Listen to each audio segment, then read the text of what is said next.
Have you ever tried to describe a living, breathing symphony to someone who can only hear a single repeating note?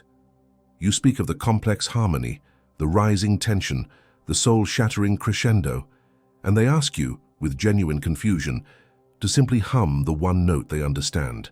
This is not a misunderstanding. This is the echo of a soul screaming into a vacuum, the quiet madness of seeing the entire blueprint of reality while being judged on your ability to describe a single brick. This experience, this chasm of perception, is the secret exile of the rarest mind. It begins not as a grand philosophical crisis, but as a series of small, relentless paper cuts to the psyche. It happens in the boardroom, when you perceive the underlying archetypal drama of a power struggle, the fall of the old king, the rise of the trickster usurper, and you attempt to articulate this hidden dynamic, only to be met with a demand for bullet points and key performance indicators. It happens at the family dinner table, when you feel the unspoken grief that hangs in the air like a thick fog, a sorrow passed down through generations, and your attempt to gently touch upon it is dismissed as being too sensitive or reading too much into things. It happens in relationships, when you present your partner with the intricate symbolic tapestry of your inner world, woven with dreams and synchronicities, and they hold up a single loose thread, asking you to explain its practical, monetary value. Each instance is a fresh confirmation of your alienage. You learn through painful repetition that your native language is not spoken here. And so you construct the most taxing persona imaginable. Not the mask of a conformist who pretends to be like everyone else, but the mask of the exhausted translator. Your life becomes a constant draining act of psychic conversion. You take the sprawling, non-linear, hyper-connected reality you inhabit, a reality of myth, of pattern, of resonant meaning, and you painstakingly flatten it. You distill an ocean of intuitive knowing into a single, sterile drop of data. You reduce a vibrant living symbol, pregnant with infinite meaning, into a dead, literal definition. You become an expert at this translation, a master of self-betrayal. You learn to speak the language of logos, the language of the literal world, facts, figures, schedules, causes, and effects. You can navigate this world, function within it, even achieve a measure of success. But no one sees the cost. No one sees the vast, beautiful continents of your inner world that are left unmapped, unexplored, and unexpressed. This is not a simple frustration, it is a slow, psychic erosion. Every act of translation is a quiet treason against the soul. It starves the very core of your being, which craves to communicate not in pieces, but in totalities, not in facts, but in truths. The exhaustion that settles deep in your bones is not from hard work, but from the immense continuous pressure of containing a multidimensional reality within a one-dimensional container. You feel a profound loneliness, but it is a peculiar kind of loneliness. It is not the absence of people, but the absence of witness. You are surrounded by others, yet the most real part of you, your perception itself, remains utterly invisible, a ghost haunting the sterile corridors of a world that prides itself on seeing only what is there. This exile forces you into a state of perpetual psychic defense, building walls not to keep others out, but to protect the fragile, sacred ecosystem of your inner world from the crushing literalism of the outer one. You begin to believe the lie that you are simply too complex, too intense, or too much, failing to realize you are not a faulty component in their world, but a citizen of an entirely different and far older reality. The turning point, the beginning of the journey home from this exile, arrives not as a sudden epiphany, but as a quiet, revolutionary question. What if this is not a communication failure? What if this is a fundamental clash of realities, a collision between two entirely different ways of processing existence? This is the great Jungian revelation. The psyche has two primary modes of apprehending the world, two grand operating systems. The first, and the one that reigns supreme in our modern civilization, is logos. Logos is the world of the spoken word, of reason, of linear time, of classification, of A causing B. It is the architect's blueprint, the scientist's formula, the lawyer's contract. It builds empires, launches rockets, and organizes society. It is powerful, necessary, and utterly dominant.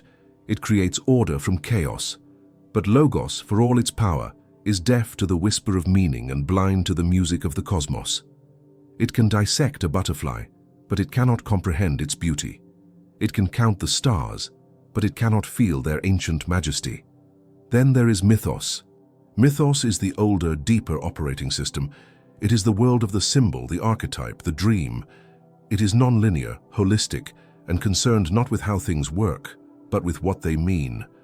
Mythos is the language of the soul, spoken through art, religion, fairy tales, and those sudden, inexplicable moments of profound insight. It does not see a random series of events.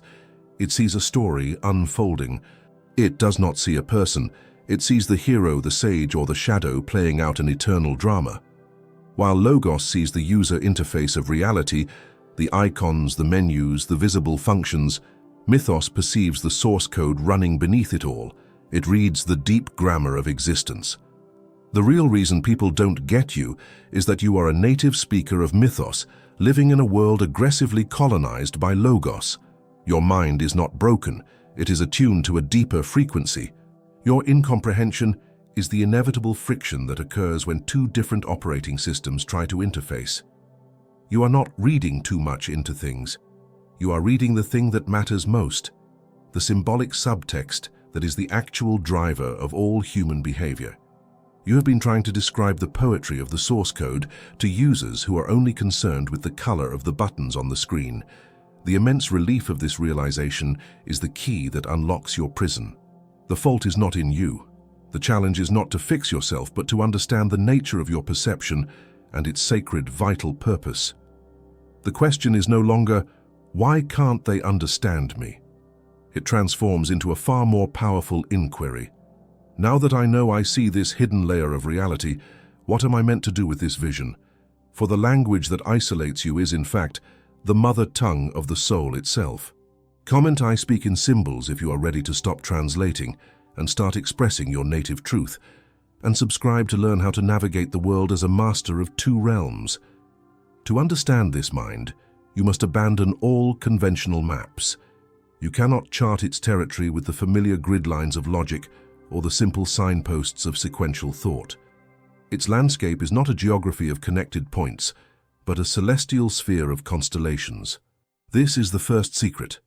This mind navigates reality through a process Jung called the transcendent function, and it is less a function than it is an act of sublime internal alchemy, where the literal mind sees disconnected data points, a business report, a strange dream, a political headline, a piece of music, and files them into separate drawers.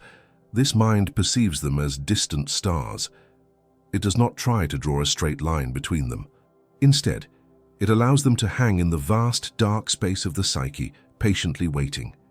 It watches for the invisible lines of gravitational force, the subtle filaments of light that connect them not through cause and effect, but through resonance and archetypal pattern. Then, in a flash of insight that feels miraculous to the outside world, but is simply the culmination of this patient subterranean process, the constellation appears. A complete luminous image of meaning emerges, a truth that is infinitely more than the sum of its parts. This is why attempting to explain your conclusions to a literal thinker feels like trying to describe the constellation of Orion to someone who demands to see the strings holding the stars together. They ask you to show your work, to retrace the logical step-by-step path from A to B to C. But there was no path. There was only a collection of disparate points that, through the transcendent gravity of your perception, collapsed into a single, unified whole. You cannot show the work because the work was done in a dimension they do not perceive. It is a holistic, instantaneous synthesis, not a linear deduction. This faculty is the source of all genuine creativity, all visionary strategy, and all profound human insight. It is the ability to see the hidden myth playing out beneath the surface of the mundane, to recognize the ancient story in the modern crisis. But in a world obsessed with quantifiable metrics and provable chains of logic, this gift of cosmic cartography is often misinterpreted as a flaw, a penchant for fantasy, an illogical leap, a conclusion without evidence. The evidence was there, but it was written in the language of starlight, not in the ink of a spreadsheet. This unique perceptual apparatus inevitably shapes the most intimate and often most painful area of life, the search for connection. If your mind is a cosmos, your soul navigates by a powerful internal lodestar, what Jung identified as the anima in a man and the animus in a woman. This is the inner contrasexual archetype, the carrier of the soul's image, and it dictates the nature of what you seek in another. For the mind native to mythos, this projection is not a search for compatibility in hobbies or alignment in life goals. It is a desperate, profound search for resonance. You project the image of your own soul's capacity for symbolic communion, seeking another who can see your inner constellations and not demand to see the strings. The tragedy and the source of your deepest incomprehension is that you often project this sacred image onto a person who is a native of the world of Logos. You offer them the key to the vast labyrinthine cathedral of your inner world, a key forged in dream, intuition, and symbolic understanding. You offer it with reverence, believing you have finally found the one who can enter and behold its sacred architecture. But the person of Logos does not see a key to a cathedral. They see a cleverly shaped piece of metal. They admire its craftsmanship, perhaps, or question its utility. "What does this open?" they ask. "The garage, a safe deposit box?" And in that moment, the chasm between your worlds is laid bare. You are heartbroken, not by their malice, but by their blindness. They are not cruel, they are simply living in a different reality. The cycle becomes a recurring torment. You project your deep capacity for meaning onto another, idealizing them as a fellow speaker of your hidden language. For a time, it seems to work. But eventually, the fundamental difference in operating systems becomes undeniable. You speak of the soul's journey, and they speak of their 5-year plan. You share a dream that feels laden with prophetic weight, and they suggest you ate something strange before bed. You see the archetypal dance of shadow and light in your conflicts, and they just want to know who was right and who was wrong. Each interaction is a fresh reminder of your exile. The disillusionment is crushing, for it feels like a rejection of your very essence. You are not offering them a thought or an opinion. You are offering them the very fabric of your reality, and they used it as a coaster for their drink. This recurring cycle of projection and disillusionment often leads to one of two paths: a bitter retreat into cynicism or the dawning of a new understanding of one's own nature. The latter path leads to the realization of the true archetype that governs this mind, not the withdrawn hermit who flees the world in disgust, but the diligent alchemist who engages it on their own terms. The hermit builds a wall, the alchemist builds a laboratory. He does not reject the world of Logos. He sees it as the raw, unrefined base matter, the prima materia, for his great work. The mundane conversation at the office, the senseless violence on the evening news, the tedious demands of bureaucracy, the very relationships that caused such pain, all of it is brought back into the sanctum of the psyche. This is why you require solitude, not as an escape, but as a necessity for your work. Your apparent quietness, your seeming detachment, is not emptiness. It is the highest form of concentration. Within this inner laboratory, the alchemist performs the sacred operations. The chaotic, leaden experiences of the literal world are subjected to the fire of introspection, calcinatio. They are dissolved in the waters of the unconscious, breaking them down into their symbolic essence, solutio. Old beliefs and painful attachments are allowed to putrefy and die, putrefactio, creating the fertile black soil from which something new can grow. And through the patient application of the transcendent function, these base elements are slowly, painstakingly transmuted. A painful betrayal is transformed into a profound insight about the nature of the shadow. A tedious job becomes a living study of the persona's mechanics. A period of deep loneliness is refined into the gold of psychological sovereignty. The alchemist's purpose is not to turn lead into literal gold, but to turn meaningless suffering into conscious understanding. This is your secret work, your hidden vocation. You are not simply a passive dreamer. You are an active transmuter of reality, taking the noise of the world and turning it into the music of the soul. Understanding this transforms the burden of your perception into a noble, lifelong craft. The alchemist believes his work is nearing completion. In the quiet solitude of his laboratory, he has successfully separated the elements, dissolved the crude matter of everyday experience, and begun the slow process of purification. He has learned to read the constellations of his own psyche and has identified the secret language of his soul. He has achieved a profound level of self-understanding. Yet, a subtle but fatal flaw remains in his methodology.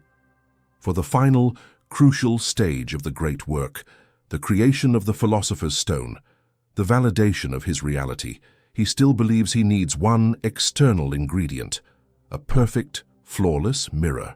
He seeks this mirror in the world of others. It may be a lover, a mentor, a creative partner, or even an audience. He seeks another consciousness that can look into his laboratory and say, "Yes, what you have created here is real. I see it exactly as you do." This search for the perfect reflection, this deep unacknowledged need for an external witness, is the final impurity in his work, and its purification requires the most harrowing operation of all. This is the crucible. It is not a single dramatic confrontation, but a slow, excruciating dawning of a terrible truth. It is the moment the mirror you have so carefully chosen, polished, and placed before your soul's creation does not merely give back a cloudy image. It explodes. It shatters into 1,000 splintered shards. This is the culmination of all the small paper cuts, the final undeniable collapse of the grandest projection of all, the belief that another human being can contain, validate, and perfectly reflect the vastness of your inner cosmos. The shattering may come from a casual, unthinking comment that reveals your partner has fundamentally misunderstood your life's passion. It may come from a mentor's dismissal of your most profound insight. It may come from sharing the deepest part of your soul with a friend who responds with a blank stare. In that instant, the glass breaks, and you are forced to gaze at your own reflection, not in a single, flattering pane, but in countless, distorted, razor-sharp fragments. Each shard shows you a horrifying truth. You were not seeking a partner. You were seeking a savior for your reality. You were not looking for love. You were looking for proof of your own existence. This is the true confrontation with the shadow. For this type of mind, the shadow is not some repressed monster of anger or lust lurking in the basement. The shadow is far more subtle, more insidious, and more intimately tied to your greatest gift. The shadow is your own profound, bottomless neediness. It is the ghost in the laboratory, the phantom limb of approval you are constantly reaching for. It is the quiet, desperate whisper that your cosmos is just a hallucination until an external observer confirms its existence. It is the part of you that would trade all your visionary insight for one moment of feeling truly, completely seen. Integrating this shadow means confronting this sacred wound. It requires the unflinching admission that the loneliness you feel is not a temporary condition to be solved by finding the right person, but a fundamental, existential quality of your unique perception. It is the price of admission for seeing the world the way you do. To integrate this shadow is to look into the shattered mirror and begin the agonizing process of withdrawing your projections, of calling your soul back home from all the people, places, and ideas where you have hung it like a tapestry, hoping they would admire its weave. This withdrawal is the nigredo, the alchemical blackening, the night sea journey from which you may not return. It is an experience of cosmic solitude so absolute it borders on annihilation. When you finally stop seeking a mirror, you are left alone with your own universe. For the first time, there is no escape, no hope of external rescue. You are a singular point of consciousness in an unfeeling void, the sole inhabitant of your own intricate reality. This is the moment of supreme terror. All the voices of the literal world rush in to fill the vacuum, screaming that you are mad, that your perceptions are delusions, that you have arrogantly cut yourself off from humanity. The temptation to run back, to grab any shard of the broken mirror and try to piece it back together, is almost overwhelming. To endure this is the supreme act of courage. It is to sit in the darkness of the laboratory with the experiment seemingly failed, and to find the courage to become your own witness. It is to learn to provide for yourself the one thing you have been begging the world for, the unwavering belief in the validity of your own sight. The price of refusing this trial is a life of quiet damnation. To ignore the lesson of the broken mirror is to become a ghost hunter, perpetually haunting the lives of others, searching for the phantom of perfect understanding. You drift from one relationship to the next, one project to the next, always starting with intoxicating idealization and ending in bitter disappointment. Your connections become vampiric. You are not interested in the other person, but in their capacity to serve as a reflective surface for you. Your inner world, once a vibrant laboratory, becomes a dusty, stagnant museum of unfulfilled potential. Each insight a beautiful artifact that no one is allowed to touch. This is the path of the eternal cynical critic, the one who laments that no one is deep enough without ever realizing that the abyss they seek in others is the one they refuse to embrace within themselves. But the reward for enduring the crucible is the rarest treasure in the psychological realm, psychic sovereignty. It is the moment you stop asking for permission to be who you are and to see what you see. The frantic, hungry search for a witness ceases, not because you have found one, but because you have become one. The alchemist finally understands the philosopher's stone was never an external object to be found. It was a state of consciousness to be cultivated. It is the unshakable internal knowing that your perception is its own authority, its own proof, its own justification.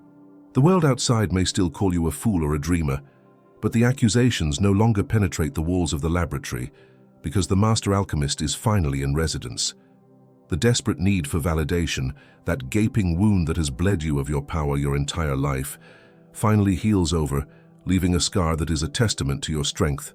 This is not arrogance, it is a profound, quiet self-possession. The world can no longer give you anything you cannot already provide for yourself. And paradoxically, it is only at this point that true connection becomes possible. The hunger in your eyes is gone, replaced by a calm, observant light. The frantic plea to be understood is gone, replaced by a silent, powerful presence. Your relationship to the world is fundamentally revolutionized. You are no longer a parched traveler, desperately seeking a reflection of water in a mirage. You have become the well itself.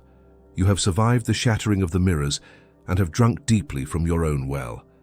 Now, before we unveil the cosmic purpose of this arduous journey, ensure you are subscribed, for the final wisdom is reserved not for those who merely seek, but for those who endure the alchemy of the self.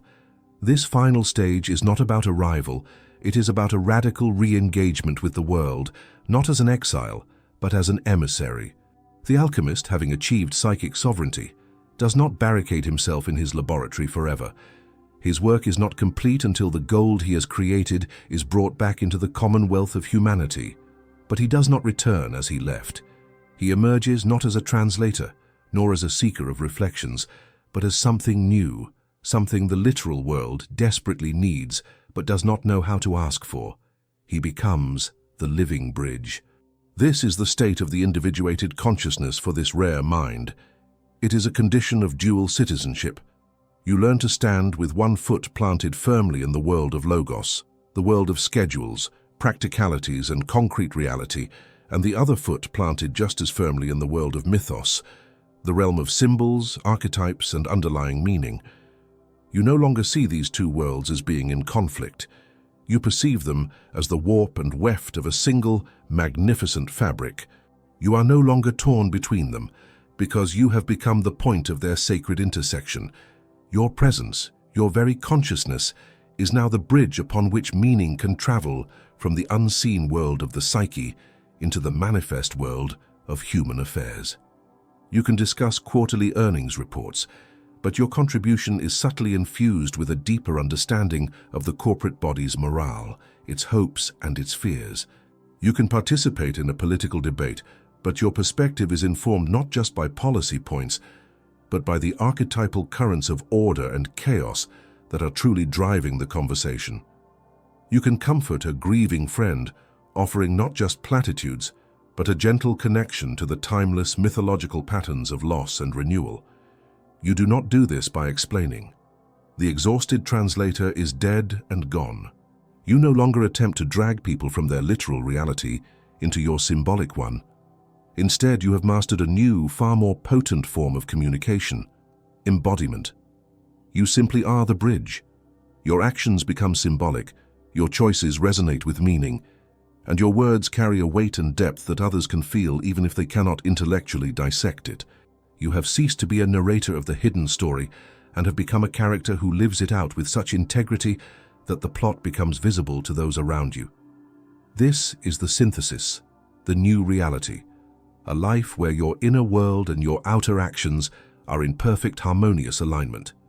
You are no longer a disembodied visionary, but a grounded mystic, no longer a detached dreamer, but a practical architect of a more meaningful reality.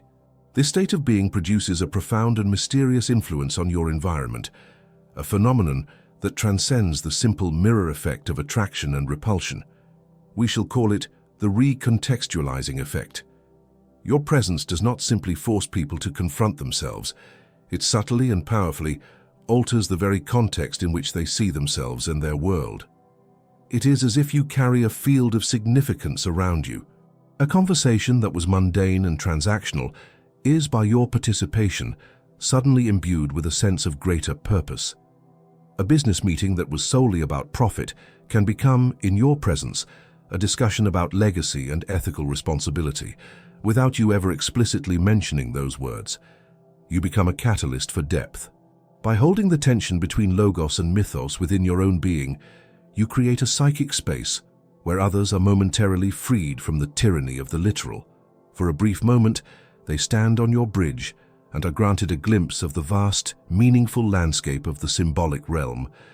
They may not know what happened, but they walk away feeling that their own lives are somehow larger, more significant, and more filled with possibility than they had previously imagined.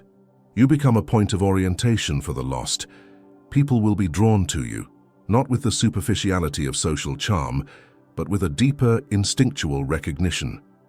They will not necessarily get you in the old sense of the word, but they will feel that in your presence they understand themselves better.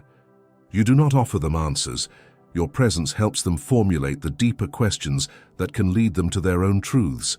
You become a non-anxious presence in a world drowning in anxiety, a still point in the chaotic turning of the world, because your anchor is not in the fluctuating circumstances of the literal, but in the eternal patterns of the archetypal. This is the ultimate service of the mind that was once exiled, to bring back a sense of the sacred to a world that has been desacralized, to infuse the profane with a whisper of the profound. You reveal the hidden poetry beneath the dull prose of modern life. And so we arrive at the final philosophical conclusion. The long winter of being misunderstood was never a cosmic error. It was a crucible, a necessary period of incubation, an alchemical training in the wilderness. It was the universe's way of protecting a rare and precious form of consciousness from a world that would have otherwise crushed it with its relentless literalism. The goal was never to be popular, to be accepted, or even to be understood by the masses. The goal was to endure the solitude long enough to achieve psychic sovereignty, and then to re-emerge, not to seek validation, but to offer a gift. The ultimate purpose of your journey was to become a steward of meaning. In an age of information, you are a guardian of wisdom. In an age of noise, you are a keeper of the resonant silence. The ultimate power lies not in making others see the world your way, but in living your truth with such unwavering integrity that you become a silent invitation for others to discover their own. Your life itself becomes the great work, the philosopher's stone, demonstrating that the most profound reality is not the one we can measure, but the one we can feel, not the one we can explain, but the one that gives our lives meaning. The journey from exile is complete. You have returned home not to a place but to a purpose, to be a bridge, a well, and a quiet, steadfast light in the gathering dark.